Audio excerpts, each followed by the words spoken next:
अहाँ लोगन के प्रणाम। हमर नाम रेणु झा। हम एकटा सोहर गीत लकेनु हूँ। आशा अछि अहाँ सबके नीक लागत। प्लीज नीक लागत तो अहाँ सब सुन लेब, लाइक करब, कमेंट करब, सब्सक्राइब करब। Thank you. पलंगा सुतल अहाँ राजा की आही, मोर राजा छियैयो, राजा मोर मन भाव, ये चुनरिया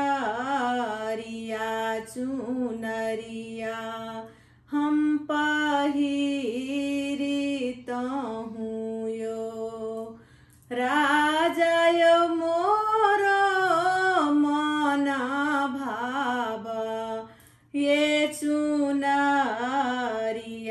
चुनरिया हम पहिरित हूँ यो। एक काजर सनकारी अधिक नहीं सुंदर है, धानी हेते सारे में छियै अहाँ बाझिनिया चुंदरिया, कोना शोभत है, धानी हेते सारे में छियै अहाँ बाझिनिया चुनरिया, कोना शोभत है। एक मास बीता लै दोसर मास आओ, रोते सारे मास रे, ललन रे बीती गेलै छबे नबे मास की होरी, लाजाना मालेल रे, ललन रे बीती गेलै छबे नबे मास की होरी, लाजाना मालेल रे। कहाँ गेल किए भेलौं धानी की आही, मोर धानी छियै हे, घर पछुआर बामे पटवा की आही, मोर हित बसु हे, पटवा हे बुनी देह पाट के पटोर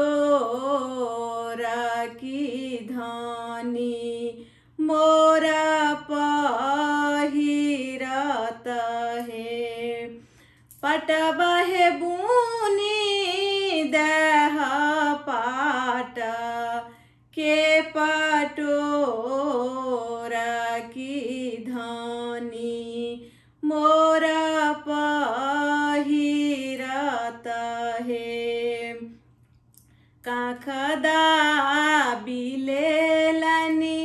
पिया पटोर की हाथ में मिठाई लेल रे, ललन रे प्याराहू में झूना की खरामुआ की चली, भेला सोयरी घर रे, ललन रे प्याराहू में झूना की खराम भेला सोइरी घर रे।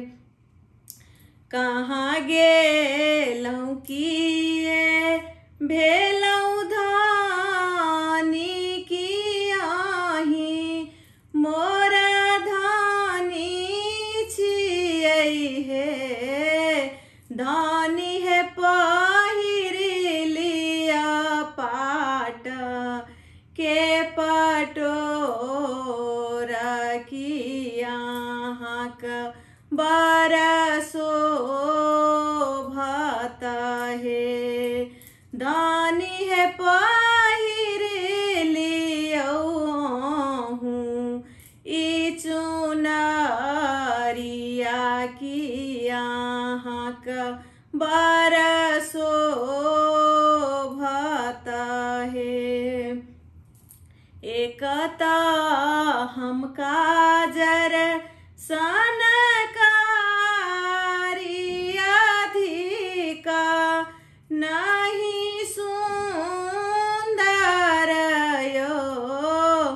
पिया ते सारे में छियै हम बाझिनिया चुनरिया कोना शोभत यो। पिया ते सारे में छियै हम बाझिनिया चुंदरिया कोना शोभत यो। इहो चुंदरी पहिरत आहाँ के माय लोकाओ, रो बहिन लोकयो। पिया हम छियै बचन के भूखल बचन हमरा मीठ चाहियो। पिया हम छियै बचन के भूखल बचन हमरा मीठ चाहियो। पिया हम छियै बचन के भूखल बचन हमरा मीठ चाहियो। धन्यवाद।